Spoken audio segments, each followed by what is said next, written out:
to our young people and older people, don't fall into an anti-Muslim rabbit hole on the internet or on YouTube where the Quran is being attacked. Most of these anti-Muslim channels, take it from me, I give you sincere advice, I've been dealing with these people for decades.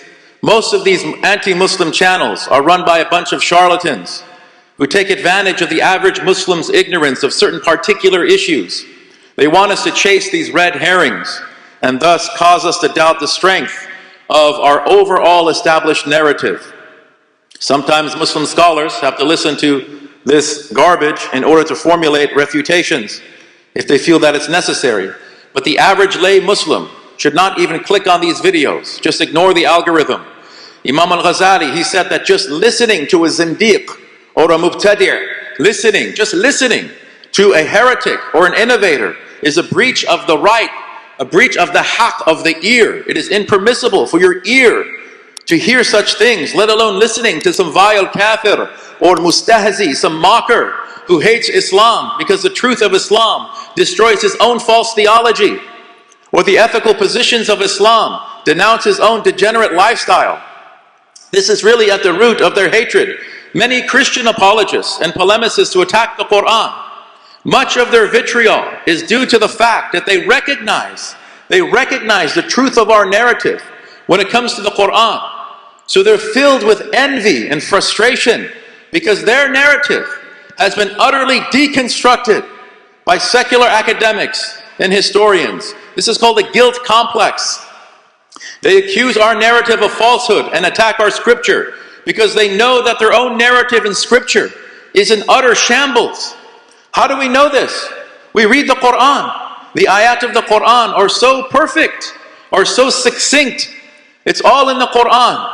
What does Allah subhanahu wa ta'ala say? وَدَّ كَثِيرٌ مِّنْ أَهْلِ الْكِتَابِ لَوْ يُرُدُّونَكُم مِّن بَعْدِ إِيمَانِكُمْ كُفَّارًا حَسَدًا مِّنْ عِندِ أَنفُسِهِمْ مِّن بَعْدِ مَا تَبَيَّنَ لَهُمُ الْحَقُّ. Many of the people of the book, many of the Ahl al-Kitab, they long to make you disbelievers after you have believed through envy, through hasad, on their own account, after the haqq, after the truth has become manifest to them.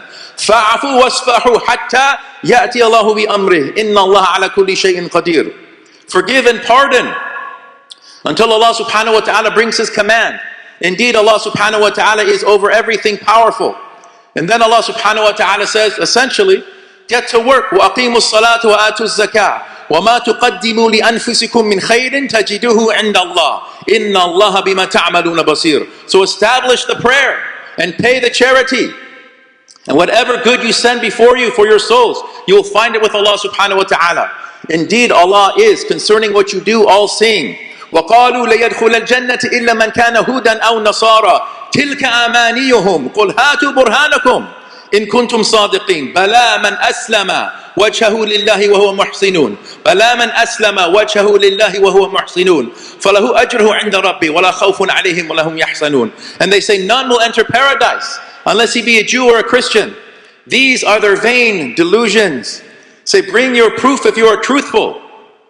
No, whosoever submits to Allah subhanahu wa ta'ala and is a doer of good, his reward is with his Lord, and no fear shall come upon them, neither shall they grieve. وَقَالَتِ الْيَهُودُ لَيْسَتِ النَّصَارَى عَلَى شَيْءٍ وَقَالَتِ النَّصَارَى لَيْسَتِ الْيَهُودَ عَلى شَيْءٍ وَهُمْ يَتْلُونَ الْكِتَابَ كذلك قال الذين لا يعلمون مثل قولهم فالله يحكم بينهم يوم القيامة فيما كانوا فيه يختلفون. And the Jews say the Christians follow nothing true, and the Jews say the Christians follow nothing true, and the Christians say the Jews follow nothing true. Yet they are both readers of the Bible.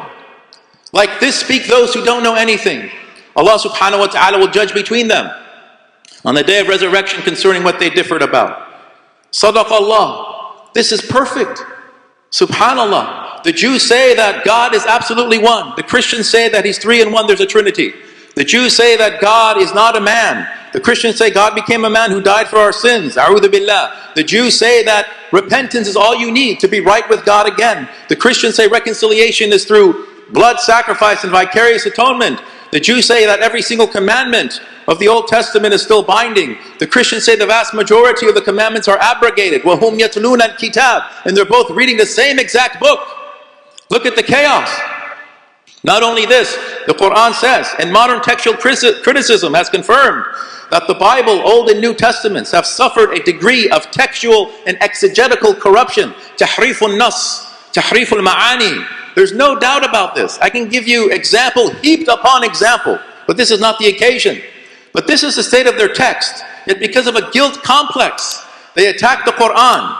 You know what they say about people who live in glass houses? And it's not all of them. لَيْسُوا سَوَاءً مِنْ أَهْلِ الْكِتَابِ. They're not all the same. Right? We're speaking in general terms.